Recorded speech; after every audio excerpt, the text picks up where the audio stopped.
Bismillahirrahmanirrahim. Alhamdulillah wa bihi nasta'in.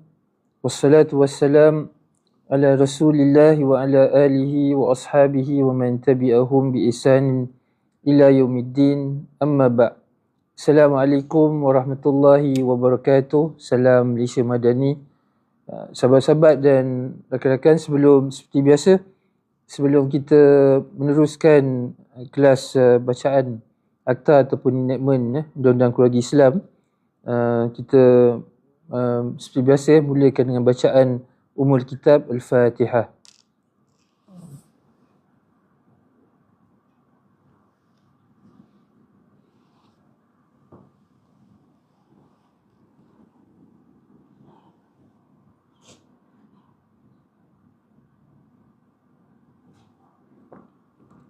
Bismillahirrahmanirrahim. فهمناها سليمان وكلا آتينا حكما وعلما وسخرنا مع داود الجبال يسبحنا والطير وكنا فاعلين يا حي يا قيوم يا رب موسى وهارون ويا رب إبراهيم ورب محمد عليهم الصلاة والسلام ألزمنا الفهم وارزقنا العلم والحكمة والعقل برحمتك يا أرحم الراحمين. Alhamdulillah, kita sama-sama menjadikan kesyukuran kepada Allah SWT kerana diberi peluang untuk kita sambung seperti biasa kelas bacaan akta ataupun enactment Undang-Undang Keluarga Islam. Alhamdulillah, pada malam ini, Jumaat yang penuh barakah, saya bersiaran di The Grand Puteri Hotel, Kuala Terengganu. Saya ingat saya nak ajak lah sambil saya bersiaran di The Grand Puteri Hotel ni, untuk makluman rakan-rakan dan sahabat-sahabat semua, The Grand Puteri Hotel ni adalah merupakan hotel wakaf. Tak banyak hotel wakaf yang ada di negara kita ini, dan hotel ini adalah sebahagian daripada usaha kita di Yayasan Wakaf Malaysia. Bangunkan hotel ni berdasarkan kepada konsep wakaf, dan saya ajaklah rakan-rakan dan sahabat sekiranya datang ke Terengganu ini boleh menginap, cuba untuk menginap di hotel The Grand Puteri Hotel ini. The Grand Puteri Hotel ini dia tak jauh daripada Masjid Abidin, masjid yang tertua di Terengganu ini, sekitar dibina pada tahun 1886, sekitar macam tu, dan berhampiran juga dengan stesen bas Kuala Terengganu, tak jauh juga daripada Pasar Payang. So jadi kalau tuan-tuan dan puan-puan datang, terutamanya yang datang luar daripada Terengganu ni, kalau nak melawat Terengganu ni, saya ajaklah tuan-tuan dan puan untuk cuba menginap di hotel The Grand Puteri Hotel ini, sambil kita sama-sama menaikkan usaha kerajaan, khususnya agensi di bawah saya, Yayasan Wakaf Malaysia, melalui Perbadanan Wakaf Nasional, untuk kita bangunkan satu-satunya hotel yang diasaskan berdasarkan kepada wakaf. Jadi kita memang tengah usaha untuk promote wakaf ini, instrumen. Kita sedia maklum wakaf ini antara instrumen ekonomi Islam yang agak masyhur di zaman Nabi SAW, zaman para sahabat juga. Jadi kita nak menghidupkan kembali usaha membangunkan wakaf ini, dan konsep hotel wakaf ini adalah sebahagian daripada cara kita untuk mempromosi wakaf ini. Jadi sebab itulah saya ambil peluang ni untuk mengajak tuan-tuan dan puan yang mungkin ke Terengganu untuk menginap di The Grand Puteri Hotel ini, insya-Allah. So, kita sambung. Kita masih lagi membicarakan tajuk berkaitan dengan hadanah ataupun penjagaan anak-anak yang masih kecil. Dan pada malam ni kita akan cuba untuk selesai membaca dan memahami peruntukan yang agak penting, iaitu Seksyen 86, yang mana tajuk dia adalah kuasa mahkamah membuat perintah mengenai jagaan. Seksyen 86 ni untuk makluman tuan-tuan dan puan, dan kalau kita tengok macam yang saya sebutlah, 86 ni Akta Undang-Undang Keluarga Islam Wilayah-Wilayah Persekutuan. Kalau tuan-tuan dan puan baca enactment, kalau di Terengganu ni just baca satu section selepas tu, peruntukan dia lebih kurang sama saja. Okay, so jadi 86 di wilayah persekutuan untuk mereka-mereka yang di Terengganu contohnya, dan boleh rujuk pada seksyen 87 enactment Undang-Undang Keluarga Islam Negeri Terengganu. Okey, seksyen 86 ni tuan-tuan perempuan, dia ada 5 subsection. Subsection ni 1, 86 1, 86 2, 86 3, 86 kurungan 4 dan 86 kurungan 5. Seksyen 86 kurungan 1 sebut, walau apa pun peruntukan Seksyen 81. Okey. Walau apa pun peruntukan Seksyen 81. Jadi bila kita baca satu-satu seksyen macam ni, dimulakan dengan perkataan walau apa pun peruntukan Seksyen 81. Kita dah tengok dulu Seksyen 81 apa? Seksyen 81 dia memperuntukkan susunan orang-orang yang berhak untuk menjaga anak-anak yang masih kecil. Kalau masih ingat lagi lah, masa kita baca seksyen 81 dulu, seksyen 81 kurungan 1 dia sebut tentang ibu adalah orang yang paling layak untuk menjaga seorang anak yang masih kecil, sama ada dalam tempoh perkahwinan ataupun selepas suami isteri itu bercerai.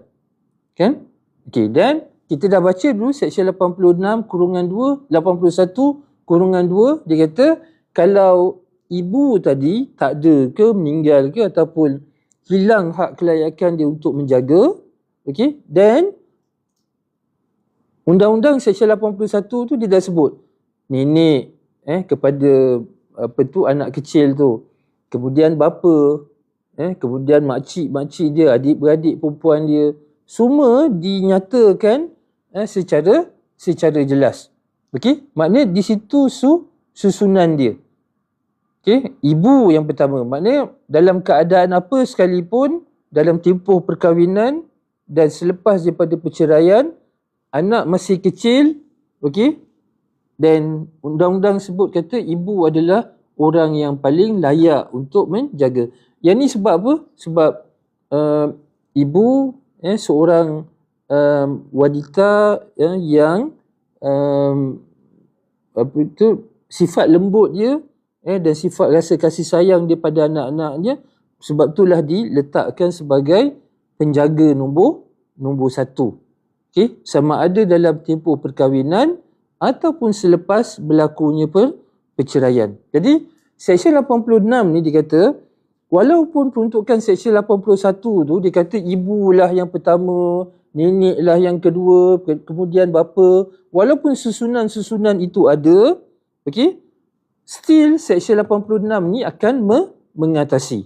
Apa maksud Seksyen 86 ni? Dia kata mahkamah boleh pada bila-bila masa dengan perintah memilih untuk meletakkan seseorang kanak-kanak dalam jagaan salah seorang daripada orang yang tersebut di dalam seksyen itu. Seksyen mana? Seksyen 81.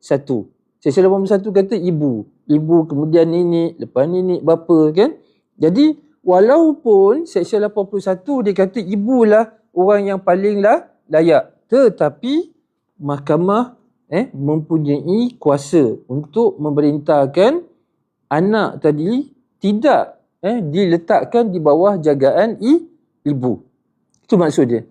Mahkamah akan perintahkan, mahkamah boleh memilih bahawa anak tadi tu tak diletakkan di bawah jagaan bapa dia, tak diletakkan di bawah jagaan nenek dia. Okey? Jika ada hal keadaan yang luar biasa yang menyebabkan tidak diingini bagi kanak-kanak itu diamanahkan kepada salah seorang daripada orang-orang itu. Orang-orang itu maksud dia orang-orang yang disenaraikan dalam Seksyen 81. Ingat tuan-tuan, saya baca ni, akta ni di wilayah persekutuan. Okey, peruntukan yang sama juga. Maknanya peruntukan yang sama juga di negeri Terengganu, yang sama juga di negeri Kelantan, di Perlis dan di negeri-negeri yang lain. Okey. Okey.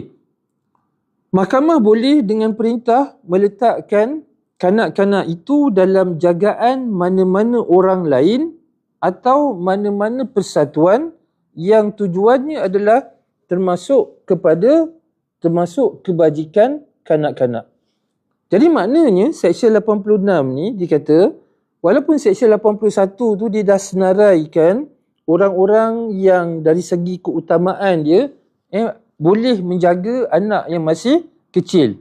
Tetapi kalau mahkamah mendapati bahawa dalam keadaan-keadaan tertentu, okey, anak yang masih kecil tadi tidak boleh diamanahkan ataupun diletakkan di bawah jagaan mereka yang disenarai di situ, maka mahkamah boleh letak jagaan tu pada mana-mana orang lain walaupun dia tidak disenaraikan dalam Seksyen 81. Tu maksud dia. Maknanya walaupun ibu dia katakan kalau diamanahkan anak tadi tu diletakkan di bawah jagaan ibu, mungkin anak itu dalam keadaan bahaya. Katakan ibu tadi itu mengalami masalah mental dan sebagainya. Seksyen 81 kata, ibu adalah orang yang paling layak untuk jaga anak tadi masa kecil. Tapi bila mana mahkamah mendapati ibu tadi itu not fit, okey, dia tidak layak untuk menjaga anak tadi. Dan bila mahkamah tengok semua yang disenaraikan dalam Seksyen 81 tadi itu tak layak untuk menjaga anak tersebut, anak yang masih kecil, maka di sini peruntukan Seksyen 86 meletakkan kuasa ataupun memberikan kuasa penuh kepada Hakim Mahkamah Tinggi Syariah. Hakim Mahkamah Tinggi Syariah Terengganu, Hakim Mahkamah Tinggi Syariah Selangor, Hakim Mahkamah Tinggi Syariah Wilayah Persekutuan yang diberikan kuasa untuk memilih mana-mana orang lain walaupun dia tidak disenaraikan dalam Seksyen 81 untuk menjaga anak yang masih kecil tersebut. Okey. Itu dan kita tengok Seksyen 86 ini dia sebut institusi mana-mana orang lain atau mana-mana persatuan yang tujuannya adalah termasuk kebajikan kanak-kanak. Kita tengok banyak ada pihak NGO, persatuan-persatuan yang memang tujuan dia adalah untuk menjaga anak-anak yang masih kecil.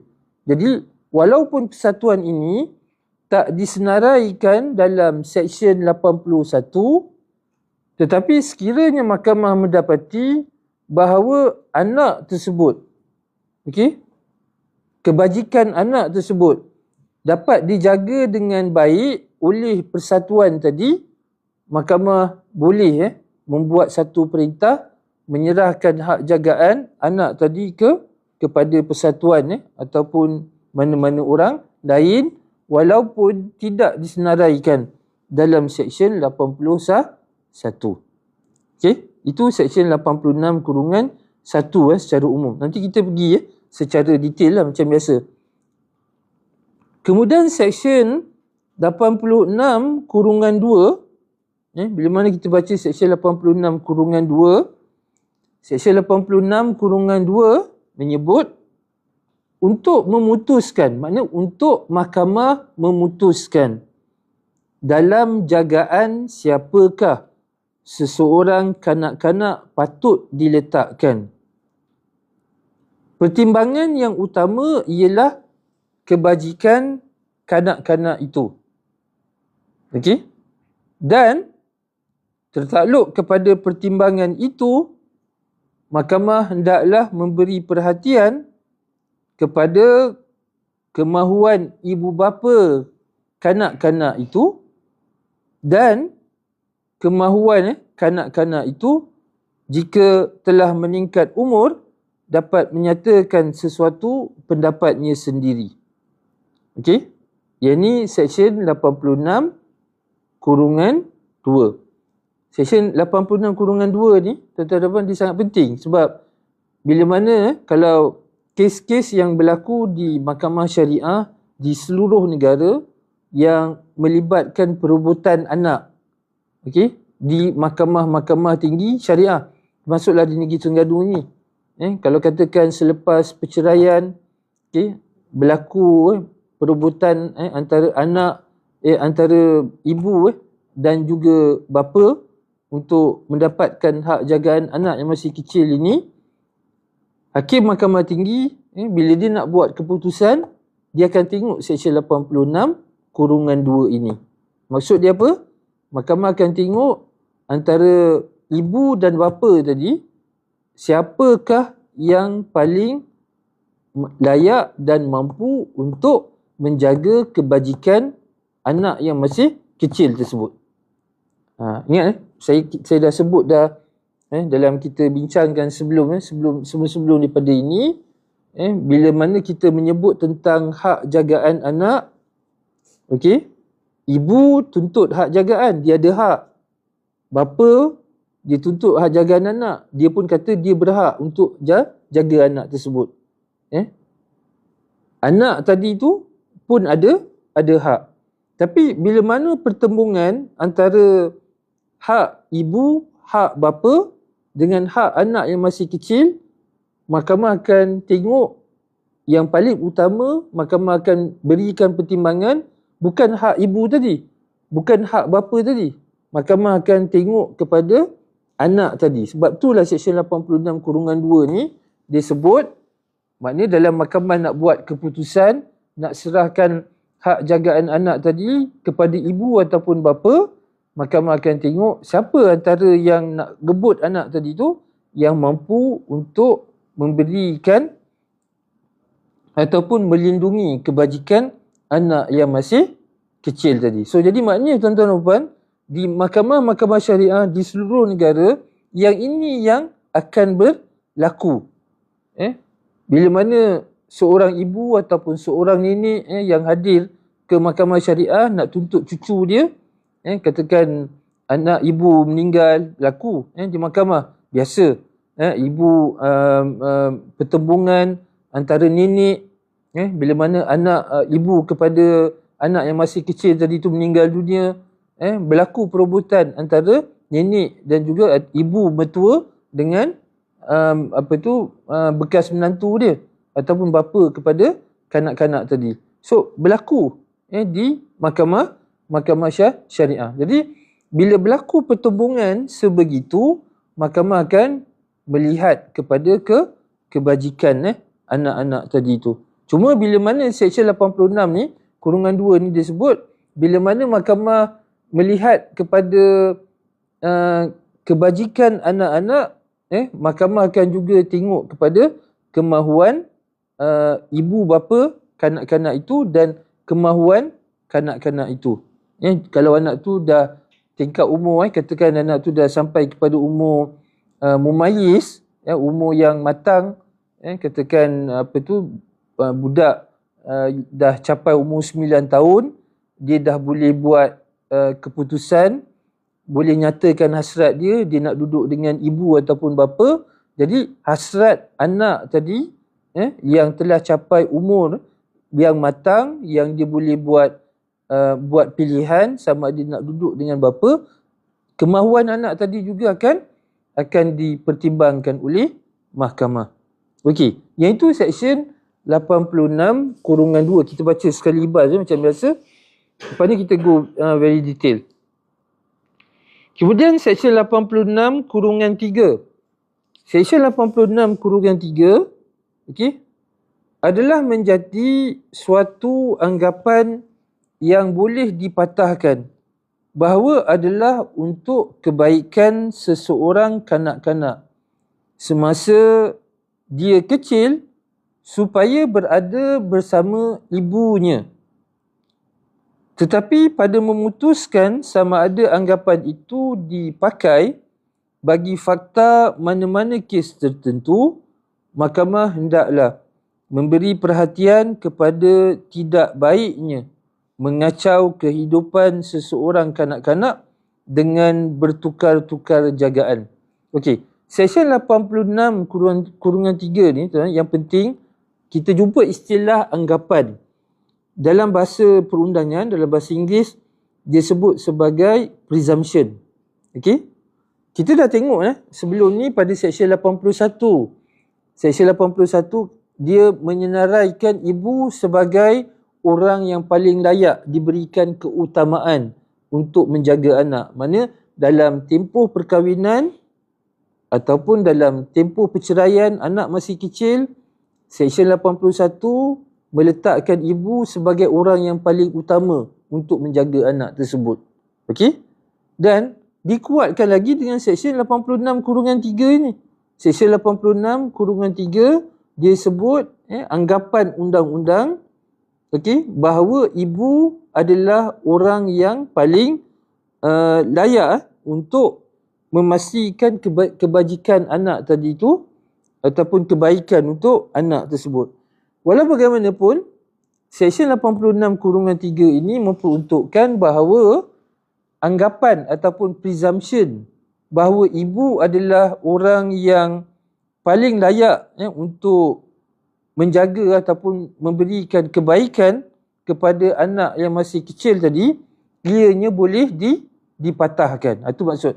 Dalam bahasa Inggeris disebut sebagai rebuttable presumption. Anggapan yang boleh dipatahkan. Maksudnya kalau tak boleh dipatahkan disebut irrebuttable. Irrebuttable presumption. Itu anggapan yang tidak boleh dipatahkan. Tetapi Seksyen 86 kurungan 3 ini membuat andaian dan anggapan ibu kedudukan dia sebegitu. Tetapi ianya bukan satu anggapan yang tak boleh dipatahkan. Maknanya sesiapa saja yang berhasrat untuk mendapatkan hak jagaan anak yang masih kecil. Biasanya yang berlakulah pengalaman saya di mahkamah syariah, biasanya yang akan berlawan untuk mendapatkan hak jagaan anak tu ialah di kalangan suami dan isteri. Ataupun bila berlaku perceraian dan pasangan tadi akan hadir memfailkan permohonan di mahkamah syariah untuk mendapatkan hak jagaan anak tersebut. Jadi maknanya di sini oleh kerana Seksyen 86 kurungan 3 ini telah membuat satu andaian bahawa bila mana berlaku perceraian, anggapan dia ialah orang yang paling layak untuk memberi jaminan kebaikan kepada anak yang masih kecil tadi itu adalah ibu dia. Tetapi oleh kerana Seksyen 86 kurungan 3 ni menyebut bahawa anggapan ataupun andaian tadi itu boleh dipatahkan. Macam mana cara ianya dipatahkan? Ialah dengan cara bapa tadi failkan permohonan di mahkamah. Dia failkan permohonan di mahkamah. Tujuan dia apa? Untuk mematahkan andaian tadi. Mematahkan anggapan tadi bahawa dalam kes saya ni dikata bekas isi saya tidak layak untuk menjaga anak kami yang masih kecil tersebut. Dia akan sebutlah, dia akan bagilah fakta-fakta yang menunjukkan bahawa bekas isteri dia ataupun ibu tadi dia tidak layak untuk memberikan kebaikan kepada anak tadi. Cuma di penghujung ni kita tengok tadi, kita baca mahkamah hendaklah memberikan perhatian kepada tidak baiknya mengacau kehidupan seseorang kanak-kanak dengan bertukar-tukarnya jagaan. Maksudnya di sini, katakanlah anak tu selepas daripada perceraian, anak kecil umur 7 bulan serah kat katakan nenek dia ataupun serahkan pada bapa dia Okey. Ibu tak tahu pergi ke mana. Okey. Dah duduk dengan bapa dia ataupun dah duduk dengan nenek dia, duduk dengan makcik dia, budak tadi tu, daripada umur 6-7 bulan sampailah anak tu katakan umur 5 tahun. Dan 4 tahun dia duduk dengan ibu dia ataupun dengan apa tu, mak saudara dia ke apa tu, tiba-tiba isteri dia ataupun ibu dia datang ke mahkamah untuk dapatkan hak jagaan anak dia masih kecil. Sebelum tu 4-5 tahun tu dia tinggalkan anak tu. Tapi selepas daripada tu dia filekan tuntutan. Jadi dia nak gunakan Seksyen 86/3 ni.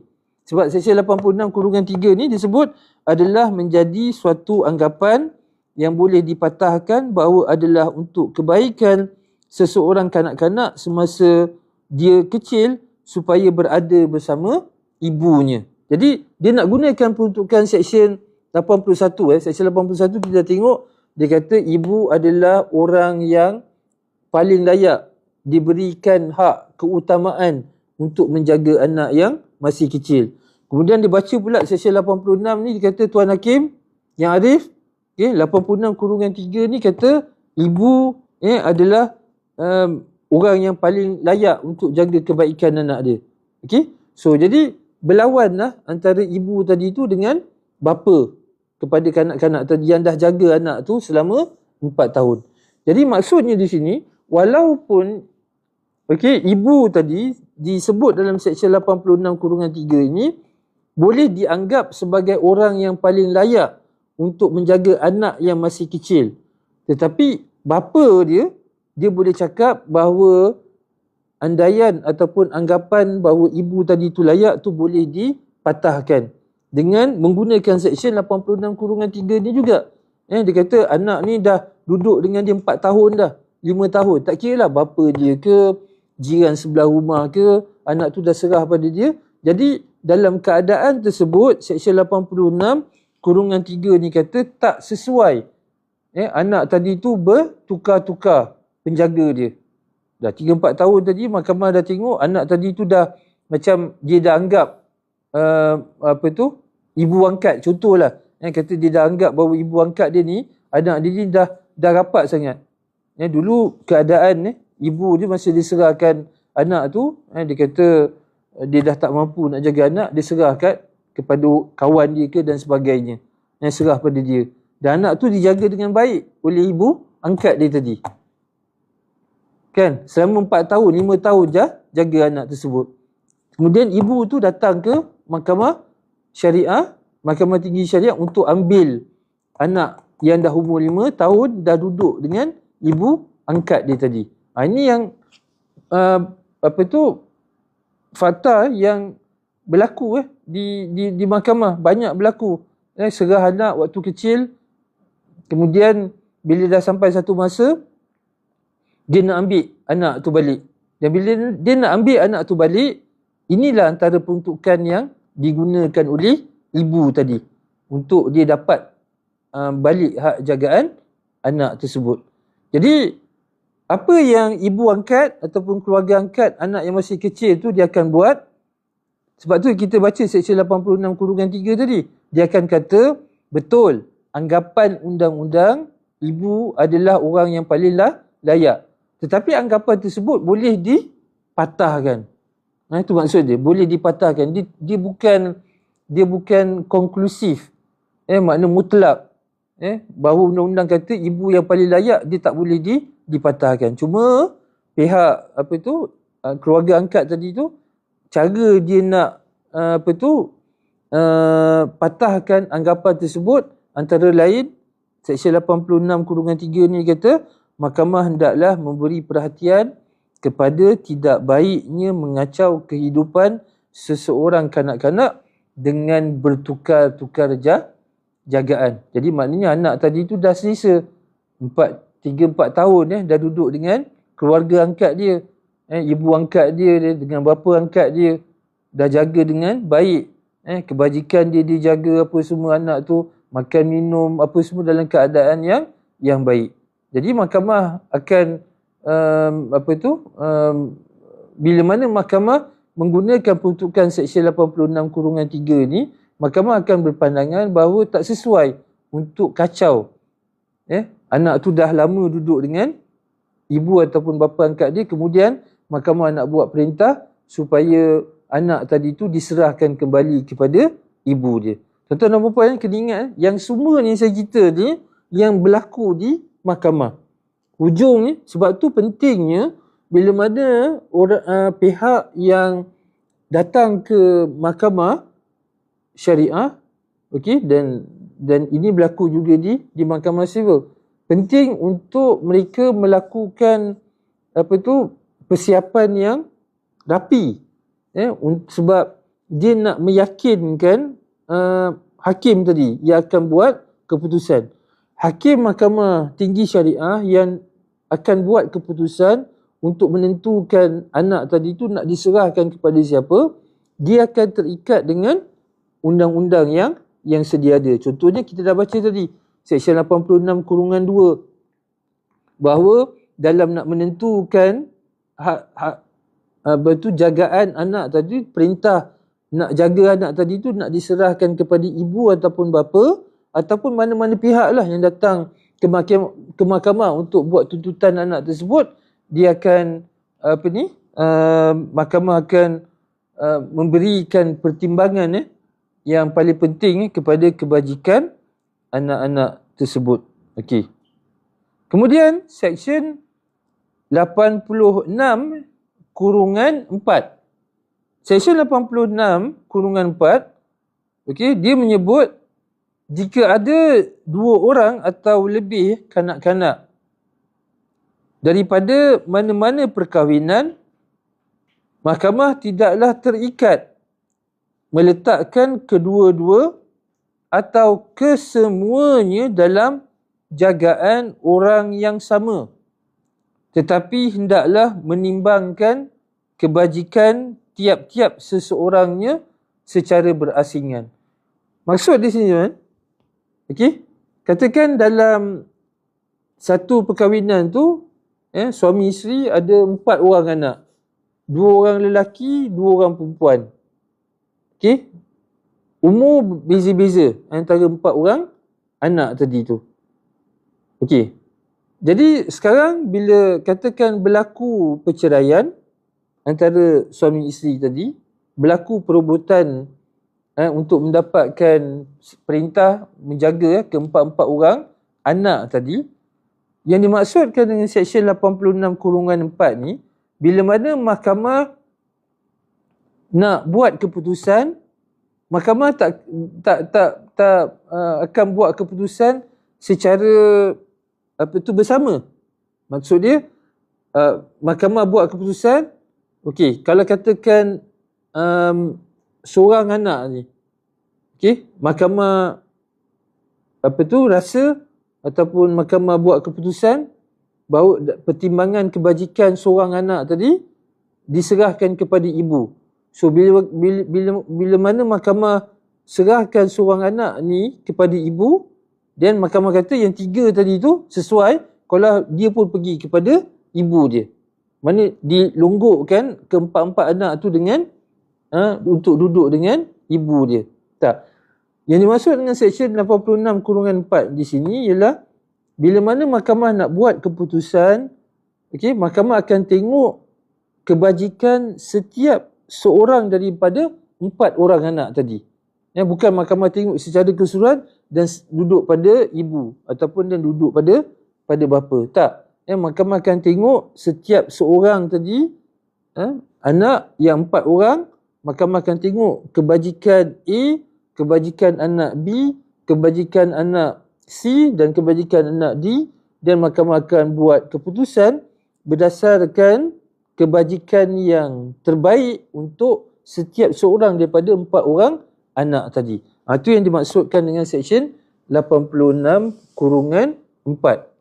Jadi bila kita tengok di sini disebut mahkamah tidaklah terikat meletakkan kedua-dua atau kesemua 4 orang anak tadi dalam jagaan orang yang sama, tetapi hendaklah menimbangkan kebajikan tiap-tiap seorangnya secara berasingan. Okey. So jadi maknanya kalau katakan seorang ibu yang hadir ataupun memfailkan permohonan di Mahkamah Tinggi Syariah, peguam ataupun kalau tidak ada peguam, pihak-pihak mewakili diri sendiri nak buat tuntutan anak, dia kena pastikan keterangan dan bukti untuk menyokong bagi mendapatkan hak jagaan keempat-empat anak tadi tu memihak kepada dia. Jadi dia tak boleh mengemukakan fakta di mahkamah ataupun di hadapan seorang hakim mahkamah tinggi dengan mencantumkan keempat-empat anak tadi. Itu dimaksud Seksyen 86(4) ni, dia kena berikan keterangan fakta untuk menyokong kebajikan setiap seorang daripada anak tadi tu secara berasingan. Sebab bila mana mahkamah nak buat keputusan berdasarkan Seksyen 86(4) ini, mahkamah akan tengok kebajikan setiap seorang daripada anak. Sebab anak tadi tu dia berumur berbeza-beza anak dia. Jadi kemahuan dia, kebajikan dia tu berbeza antara satu sama lain. Jadi dia bukan katakan untuk kebaikan empat-empat anak ni dilonggokkan ataupun diberikan kepada ibu, ataupun keempat-empat anak itu diberikan kepada bapa. Tak.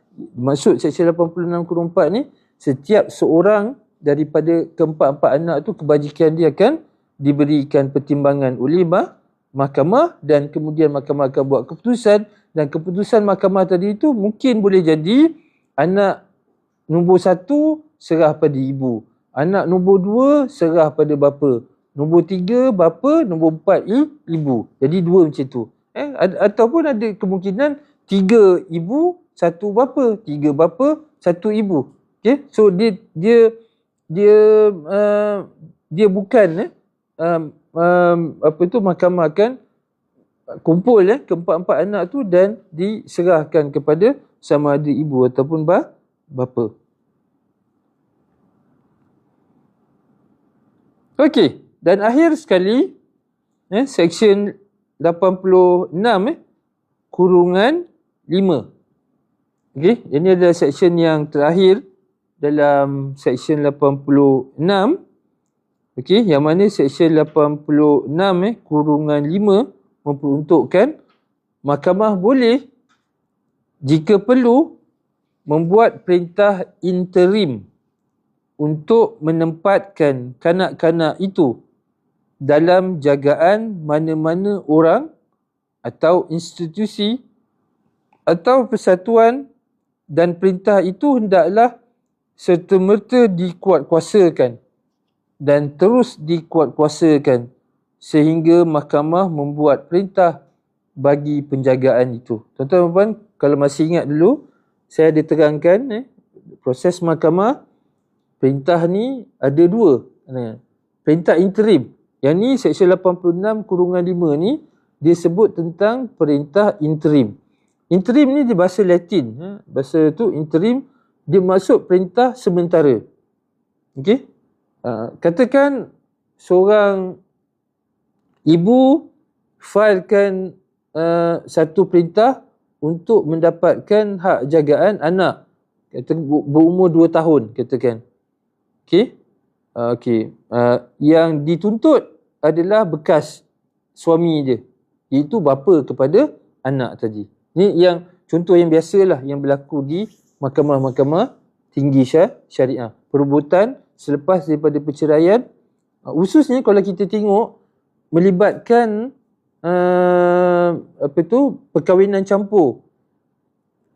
Ibu seorang Malaysian, manakala berkahwin dengan bapa adalah seorang asing.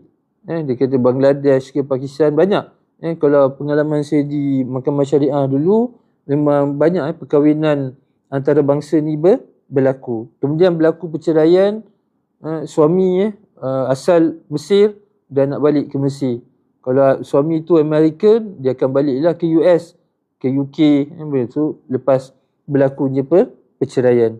So jadi sebelum nak balik tu, okey, ibu akan filekan permohonan ni selepas perceraian ibu tu akan filekan satu kes ataupun permohonan di Mahkamah Tinggi Syariah untuk mendapatkan hak jagaan anak tersebut.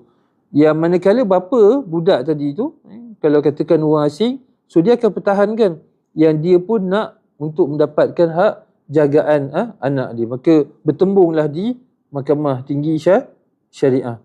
Jadi bila mana ibu tadi tu telah filekan permohonan di Mahkamah Tinggi Syariah, dalam keadaan bekas suami dia tu tak bersetuju. Dia tak bersetuju sebab dia pun nak jaga anak tadi. Okey? So bila berlaku pertembungan macam tu, kes tadi dia akan pergi kepada perbicaraan. Okey? Dan perbicaraan ni, tuan-tuan dan puan yang saya sebut tu, perbicaraan ini dia akan ambil masa, bukan satu tempoh masa yang pendek. Sebab dia akan pergi kepada pihak-pihak ibu tadi akan mengemukakan bukti. Dan saya sebut bukti ini dikemukakan di mahkamah sebab dia nak nyatakan pada mahkamah yang dia seorang ibu yang lebih layak untuk menjaga anak tersebut. Dalam keadaan bekas suami dia, kalau bekas suami dia tu setuju, tak ada masalah. Mahkamah boleh terus berdasarkan persetujuan suami isteri tadi ataupun bekas suami isteri, mahkamah boleh keluarkan satu perintah serahkan hak jagaan kepada ibu tadi. Tetapi dalam kebanyakan kes yang berlaku di mahkamah, satu pihak tu, bapa khususnya, dia tidak bersetuju sebab dia pun nak dapatkan hak jagaan tersebut. Okey, jadi kes tadi tu dia akan ambil masa.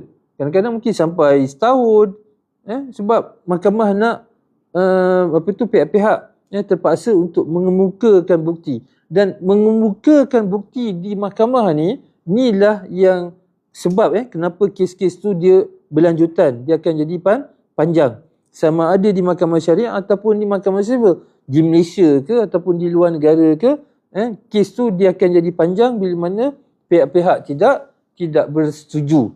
Okey, so dalam keadaan tersebut, sementara nak menunggu kes tu habis setahun ke 2 tahun ke, yang mana di penghujung lepas tahun 2 tahun, mahkamah akan keluarkan satu perintah, memberikan, membenarkan permohonan ibu tadi, ataupun menolak permohonan ibu tadi.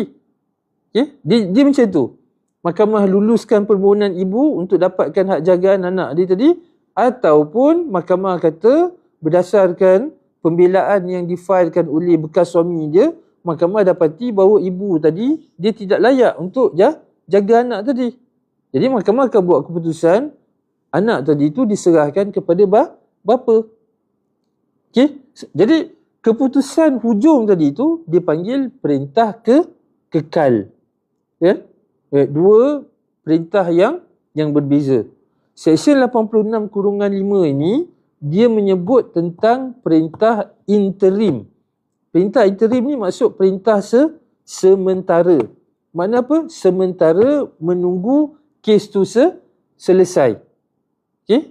Jadi sementara nak menunggu kes tu selesai setahun ataupun 2 tahun, bila mana mahkamah keluarkan perintah kekal di penghujung perbicaraan kes tersebut, anak tadi tu nak ditentukan siapa yang nak jaga. Okey? Jadi dalam keadaan tersebutlah mahkamah akan berdasarkan permohonan pihak-pihak. Jadi biasanya ibu ataupun peguam yang mewakili ibu tadi, dia akan gunakan Seksyen 86/5 ini ataupun Seksyen 201/1. Kita ada satu lagi akta kita tak baca. Nanti habis Undang-Undang Keluarga Islam ni mungkin kita tengok ada lagi satu undang-undang yang melibatkan tata cara. Seksyen 201 akta ataupun enactment tata cara mal. Yang ni melibatkan prosedur. Okey. Seksyen 201 tu dia juga peruntukan tersebut juga disebut tentang perintah interim ataupun perintah sementara hak jagaan anak. Okey, jadi berdasarkan peruntukan Seksyen 86/5 ni, sebab biasa apa yang berlaku kan tuan-tuan, ibu tadi dia akan mohon, terutamanya kalau pihak bekas suami dia tu orang luar negara. Sebab kalau dia tak ada perintah sementara hak jagaan ini, bimbang bekas suami dia tu yang berasal daripada Bangladesh, Pakistan, dia akan bawa lagi anak tu keluar sebab tak ada perintah.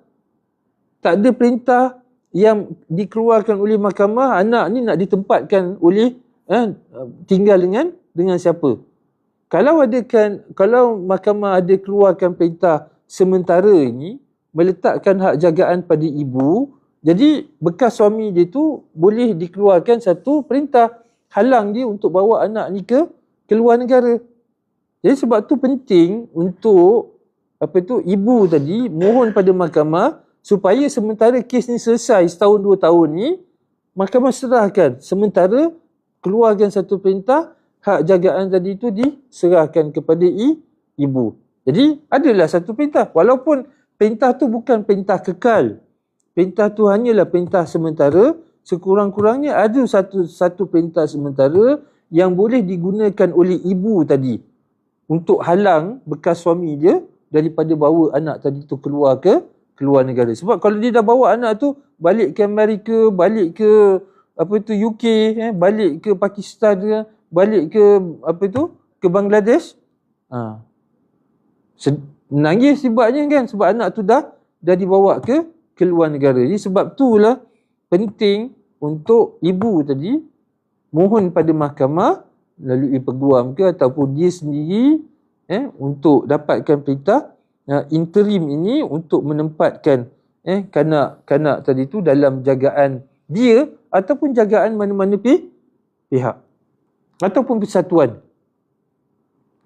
Kalau mahkamah mendapati bahawa pasangan tu sama ada ibu ataupun bapa tak layak untuk berjaga beri kebajikan anak tu, mahkamah mungkin boleh perintahkan supaya anak tadi tu ditempatkan di Jabatan Kebajikan Masyarakat contohnya, ataupun mana-mana NGO untuk anak tadi tu ditempatkan tadi. Okey, teman-teman. So kita dah sampai ke penghujung, yang mana kita boleh simpulkan Seksyen 86 ni tuan-tuan bercakap tentang kebajikan anak yang masih kecil. Dengan lain perkataan, kes-kes yang berlaku di mahkamah-mahkamah syariah di seluruh negara, pertimbangan yang utama oleh hakim mahkamah tinggi syariah nak tentukan anak tadi tu nak diserahkan kepada ibu ke ataupun nak serahkan kepada bapa, pertimbangan yang paling penting ialah kebajikan anak-anak yang masih kecil. Dalam bahasa Inggeris disebut sebagai the welfare of the children is of paramount consideration. Kebajikan anak-anak yang masih kecil adalah merupakan pertimbangan yang paling utama dalam mahkamah nak buat keputusan sama ada nak serahkan hak jagaan anak tadi, nak keluarkan perintah serah jagaan anak kepada ibu ataupun kepada bapa ataupun pada mana-mana orang lain. Jadi orang yang datang ke mahkamah syariah ni atau sama saja ke mahkamah sivil, bila mana melibatkan anak yang masih kecil, mahkamah akan tengok sebab saya dah sebut dah banyak kali, kita dah sampai Seksyen 86 peruntukan undang-undang berkaitan dengan hak jagaan anak-anak yang masih kecil ini. Mahkamah tak tengok kepada hak ibu, mahkamah tak tengok kepada hak bapa. Mungkin mahkamah tengok, bukan tak ada mahkamah bagi pertimbangan. Betul, mahkamah contohnya tadi kita tengok mahkamah akan berikan pertimbangan kepada hasrat ibu ataupun bapa tu untuk dia jaga anak yang masih kecil. Tetapi bila berlaku pertembungan macam tu, akhirnya tuan-tuan dan puan, yang paling utama sekali yang mahkamah nak lihat adalah siapa yang paling layak untuk menjamin kebajikan anak-anak yang masih kecil tersebut. Wallahu a'lam. Okey, kita selesai. So baki ni seperti biasa saudara Hasan dia bersama-sama dengan kita ni, dan saya percaya ada soalan-soalan yang tuan-tuan dan puan-puan berikan. Mungkin kita dah tengok section 86 ini. Kalau ada soalan tu nanti sahabat-sahabat kita yang ada di sini, mungkin Hasan boleh tengok. Okey Hasan? Dia ada 5 soalan. Jadi soalan yang pertama ni ada yang bertanya, dia bukan bertanya sebenarnya, dia mengadu tentang prosiding mahkamah. Banyak sangat penangguhan disebabkan keengganan suami ataupun isteri yang enggan datang atau hadir ke mahkamah. Tu macam mana tu? Okey, yang ni kerap, dan saya ingat kalau tuan-tuan dan puan kita biasa dengar penyataan yang kata kenapa kes-kes di mahkamah syariah ni banyak sangat kelewatan berlaku, penangguhan kes-kes dan sebagainya. Yang pertama saya nak nasihatlah. Saya ingat kalau kita rujuk pada Al-Quran, Allah SWT sebut wala yajrimannakum syana'anu qaumin ala alla ta'dilu i'dilu huwa aqrabu littaqwa. Jadi Allah SWT tegur kita, Allah SWT jangan disebabkan kamu rasa marah, rasa tak puas hati dengan orang lain sehingga kamu tidak mampu untuk bersifat adil. Jadi Allah kata i'dilu huwa aqrabu littaqwa. Berlaku adillah sebab keadilan itu lebih hampir kepada ketakwaan. Okey tuan-tuan, kenapa saya baca ayat tadi ni? Dalam Islam, kenapa Allah SWT ajar supaya bila mana pasangan suami isteri bila nak bercerai, Allah SWT ajar supaya bercerai dengan cara yang baik.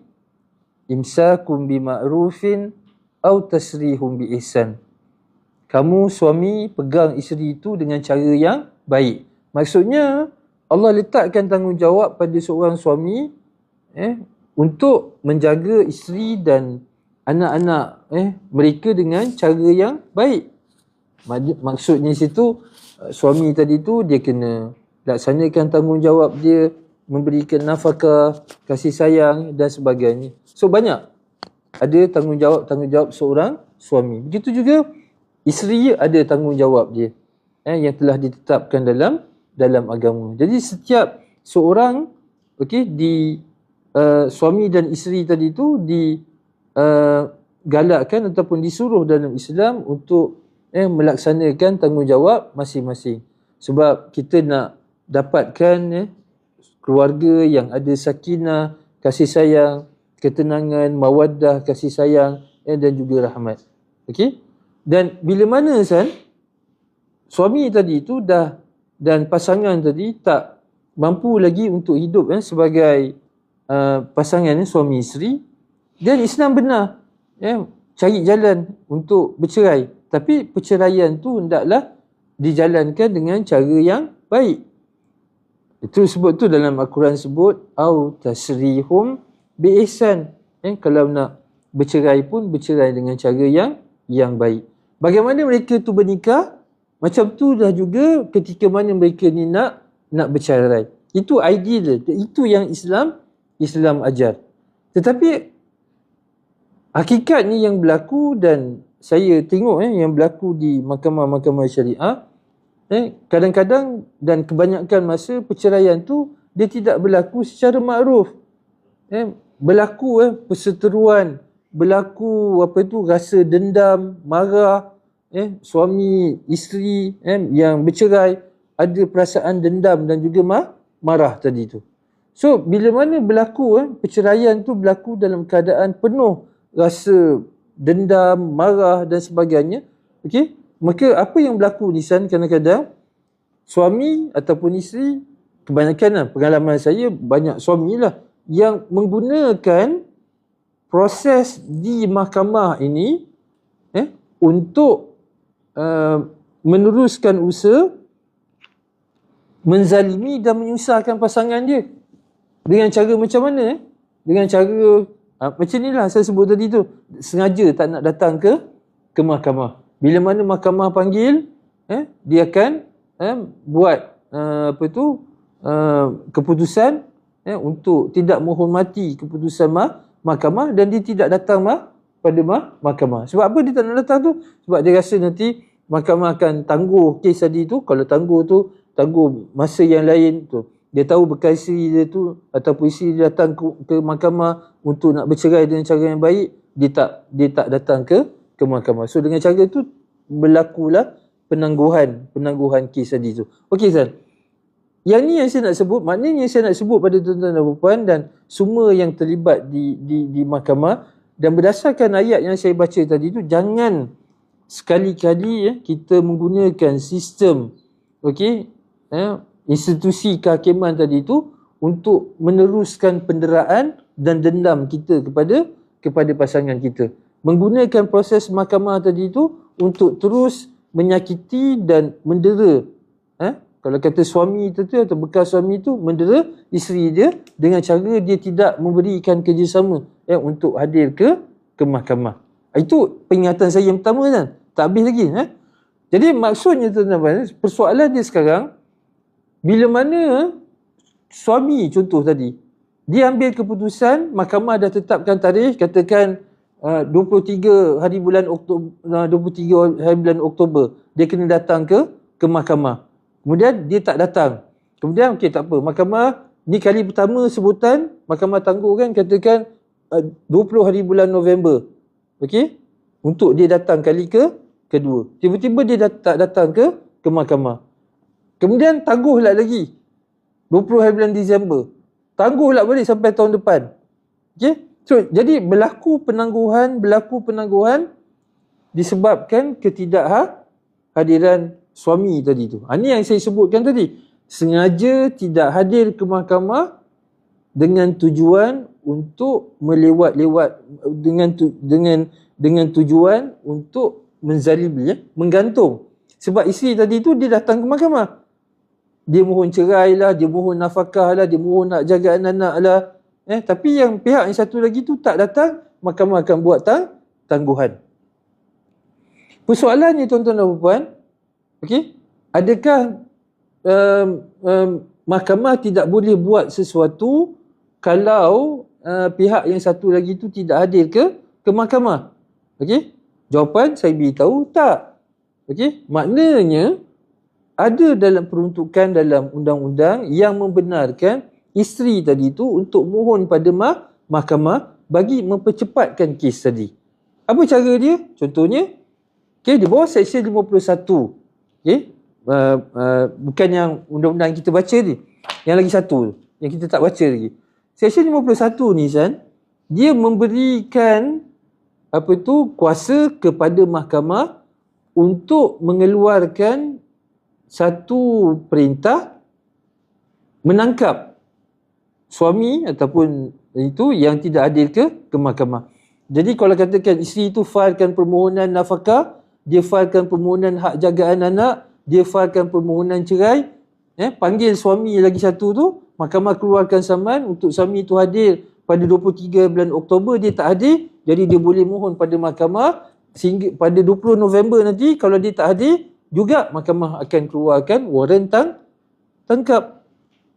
Jadi maknanya mahkamah boleh keluarkan melalui permohonan isteri tadi satu waran untuk menangkap suami tadi tu supaya dia hadir ke mahkamah.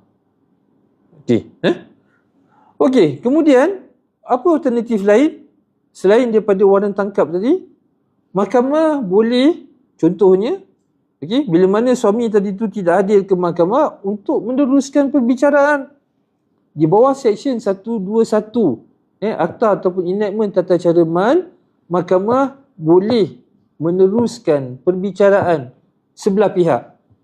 Maknanya suami tadi tak hadir, isteri saja yang hadir, isteri akan panggil saksi-saksi dia tanpa kehadiran bekas suami dia, kemudian isteri tadi tu akan diminta oleh mahkamah untuk melakukan satu sumpah disebut sebagai sumpah istizhar dalam keadaan suami dia tak hadir dan mahkamah akan buat keputusan tanpa kehadiran suami dia.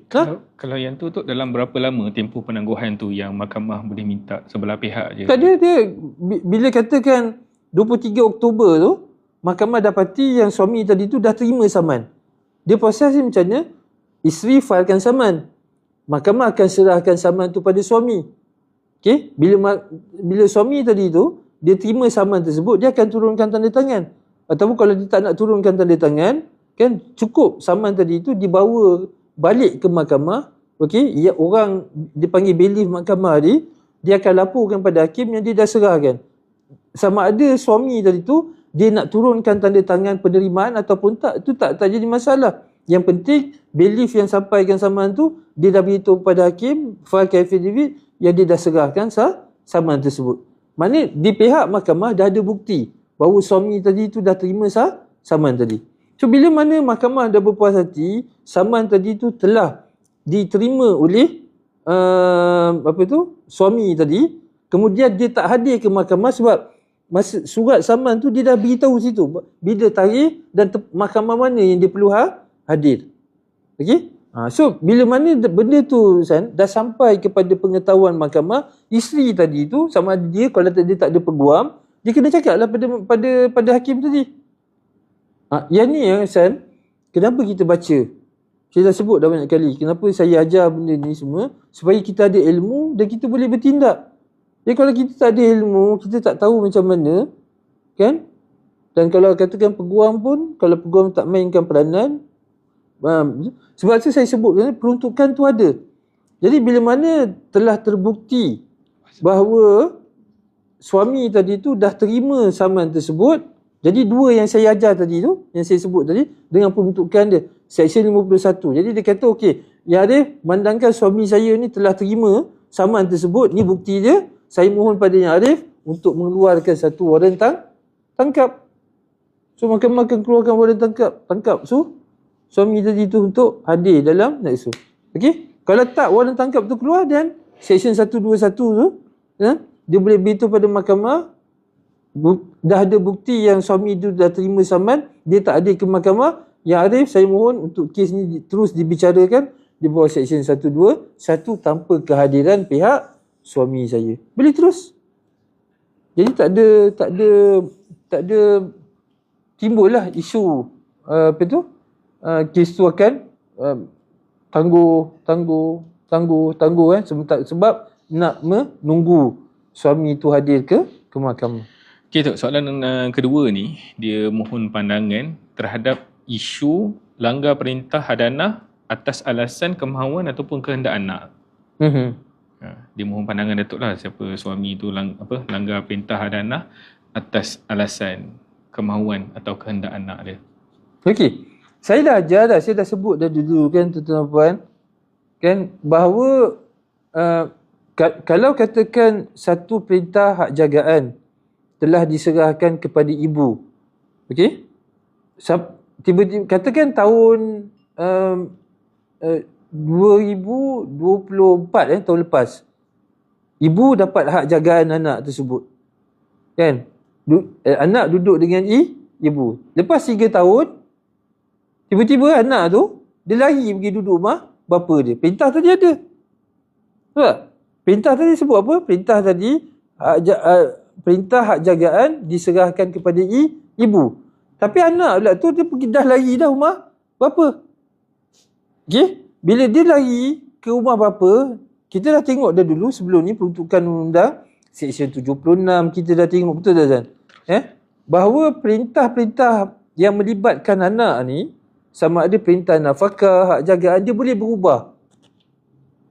Perintah ni dia boleh berubah.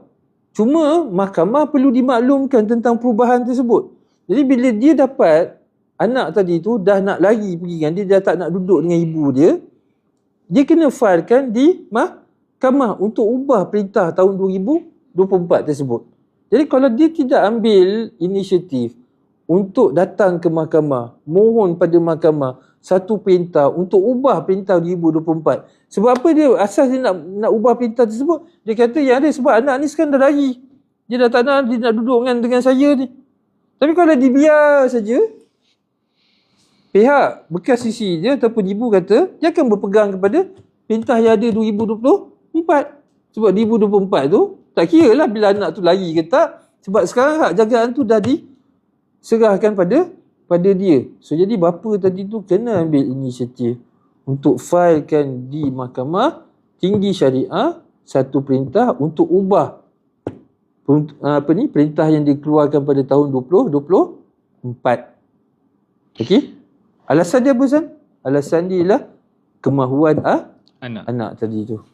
Okay, Tok, ni soalan yang terakhir. Saya sini dia bertanya pasal anak tak sah taraf ni. Soalan dia macam ni. Seorang wanita mu'allaf lahirkan anak tidak sah taraf dengan lelaki Muslim. Kemudian anak tu diserahkan kepada ahli keluarga bukan Islam untuk dijaga. Tetapi anak tersebut masih beragama Islam. Dan ibu itu telah berhijrah ke luar negara. Adakah salah di sisi undang-undang? Cuma dia tambah nota kat bawah tu, anak tu pergi sekolah dan masih masuk ke kelas pendidikan Islam. So, macam mana ni tu? Punya ni. Betul, San? Bila kita sebut tentang kebajikan anak tadi, kita dah belajar lah sebelum ni, betul tak? Kita dah belajar sebelum ni, anak yang tidak sah taraf, okey? Tanggungjawab nafkah, hak jagaan, okey, diberikan kepada ibu. Biological father dia tidak ada hak sebab tidak ada nasab dengan anak tersebut. Yang ni kita dah belajar sebelum ni. Okey, betul? Okey, sekarang apa yang berlaku? Ibu mu'allaf tadi dah pergi ke luar negara, serahkan anak tadi tu kepada keluarga dia yang bukan Islam. Okey. Kita dah belajar juga bahawa hifzuddin ataupun penjagaan agama anak tadi tu adalah antara kriteria kebajikan anak tersebut. Sebab asal sebut tadi, anak tadi tu beragama Islam.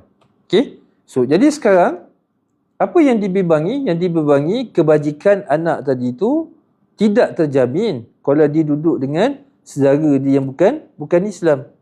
Betul tak? Betul. Jadi dalam konteks ini, okey, kan kita baru belajar Seksyen 86 ni, mana-mana orang lain. Ya, mana-mana orang lain yang ada rasa kebimbangan anak tadi tu, mungkin akidah dia akan tergugat.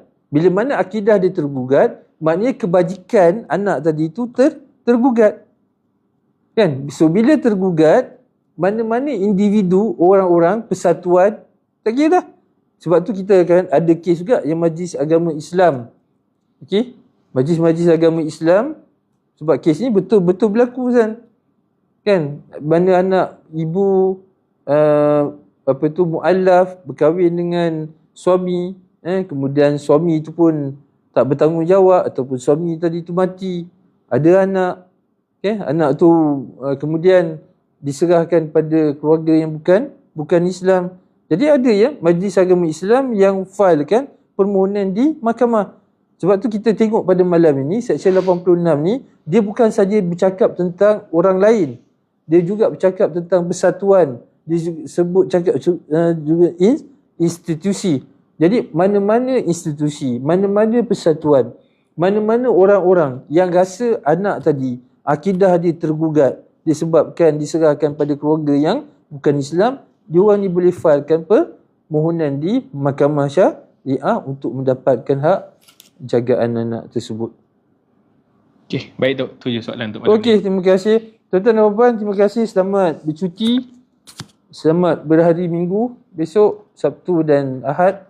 Saya doakan agar semua diberikan kesihatan dan baik dan juga dikurniakan keluarga-keluarga yang ada sakinah, mawaddah, warahmah, dan semoga apa yang telah kita bincangkan pada malam ini berkaitan dengan Seksyen 86 memberikan manfaat dan ilmu serta maklumat yang baru pada kita semua.